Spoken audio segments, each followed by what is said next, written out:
This is Jingyi Lu with V numbers 9, 7, 3, 2, 8, and 7. So this is demonstration for the simple algorithm in the assignment 3. For this one, we can see this like a company working with lots of workers, and we have one worker named I, one worker named count, one worker named comparison, one worker named output. They do different kind of jobs. They keep things in their memory. If we are telling them something, they will remember, like storing memories in the computer. So for this algorithm, basically what we do is what tell I is you have 0, that's counting our how many rounds we're around, which pair of the array are we comparing, and for counting we have 0, start with 0 because we didn't count anything yet. We can have more if we find more things that's bigger than bigger in the array 1 than array 2. So when we go into the loop, before the loop we have to tell I, all right, you listen up, is your number, the round number cannot be bigger than bigger or equal to 6, which means we are doing 5 rounds. And inside the loop, first of all, we have to make comparison to the compare person to ask I, okay, which pair are we comparing, which round? So he have 0, look at the notebook, okay, he have 0 on his notebook. We're to compare the first pair, which is 9, 9. The way he do it is use of A1 minus A2, we got 0, which doesn't mean A1 is equal to A2, that's not bigger. So in that case, he will tell the output, okay, we got tell the manager or the owner or the user, nope, we didn't get anything. And if and that's done, and he also tell the I number will say, okay, we're finishing with this round, let's plus 1 to myself, and A's notebook will have 1. And we do the same loop again, comparison, compare the number, the pair of number on I's notebook. Okay, I have 1, so we compare the position 1 pair.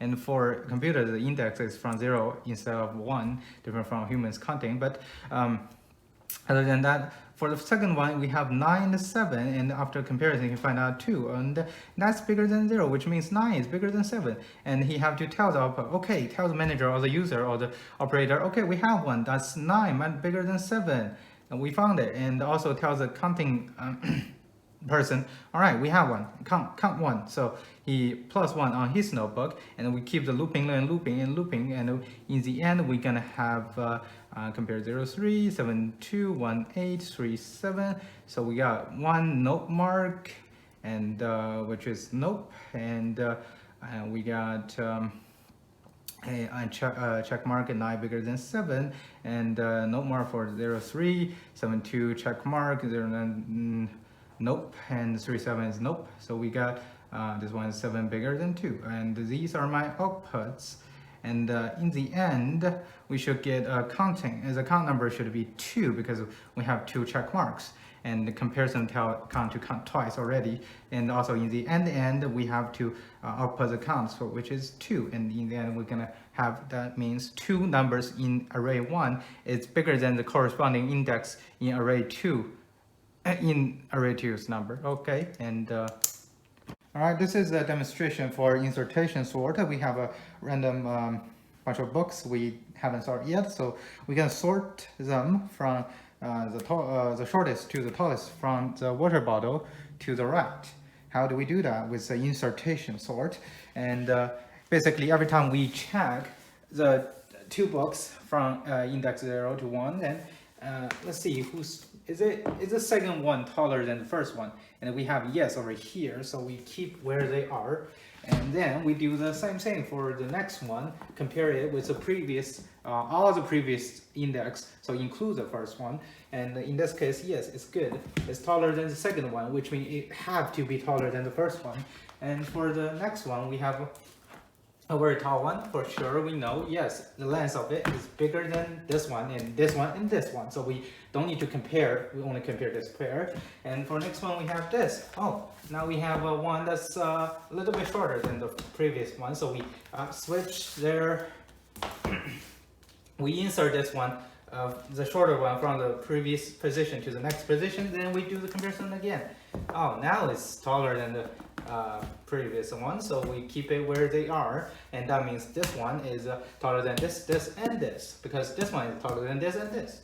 And for our last one, if we compare it with this, obviously we have to switch and insert it to the previous position. And in the computer, every time we have to, when we switch them, like we're gonna do over here, actually is we store this information in another place, and then we put that in the corresponding index, the previous index. Then we remove it, we insert this from another memory, and we gonna do the same thing until we have, oh, this one is taller than this one. That means it's harder than this, this, and this. So to keep in mind, the most important thing is when you're taking out a value, you have to store it somewhere else to make sure you can insert it later on to the right position where it should go. This is a demonstration for Huffman's code, the third part, the extra part for this assignment. And I'm imagining this with a person have idea for a show, and he have a bunch of characters or actors in his mind that will show up on the stage a few times. For this one, he show up in the stage 19 different times, and there's only 2 times. Some character is just not that popular. You don't need to use them that much. And when he writing the script, he's thinking, all right, I need code them and give them a code because they don't have a name, and they have to be unique to each other. And in that case, we don't need to write some long name for 19 times. And he started using the Huffman code. The Huffman code means binary tree, and you start with a root and you go to each the tree, and you're gonna reach to the end, always the end, find the value or the person or the code you need for your character. And we always start from the farthest. We got 1, 2, 4, 3, 5, 19. Those are how important the character is, and we start from the farthest, which means the least 2 important character, which is 1, 2, and we put them into a group, and it gives their importance increased because in the group there are 3 as a total. And we have the importance of 3 and the importance of 3. Over here, we forming them into a bigger group over here, and that gives us of importance of 6 for this group, containing a small group and character 3. And then we do repeat the same thing. We got 4 and 5, and they are now the least important character. We have to put them into a group, forming a 9. And we have 2 groups, 6, 9, and 1 person 19. That's very important. So we have to forming the 6 and 9 group together as a huge group to have an importance of 15. Then we can finally put the 15 and 19 together to make sure this character get reached from the root. And it's very fast because there's only one way to the 19. And this is a finished picture of the tree. And so in that case, you go to the left, you got 0, call them 0, and you code 1 if they go to the right. So in this case, we will go to the left for character 1. Over here, we get to have 0, 0, 0, 0 for character 1.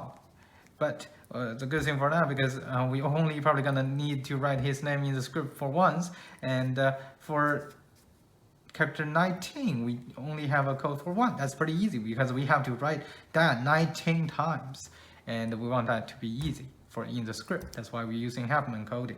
And most importantly, the Huffman code makes sure every value you want to code doesn't have a children. So that's where the magic of no prefix. So you don't have someone have name of James Bond and someone have names James Carl, and when you're saying James, it could be either one of them. Just like if you're calling code number is 101 or code number 1, it can be any of these. And because over here is all start with 0, so you don't need to worry about the 19 person become any one of these.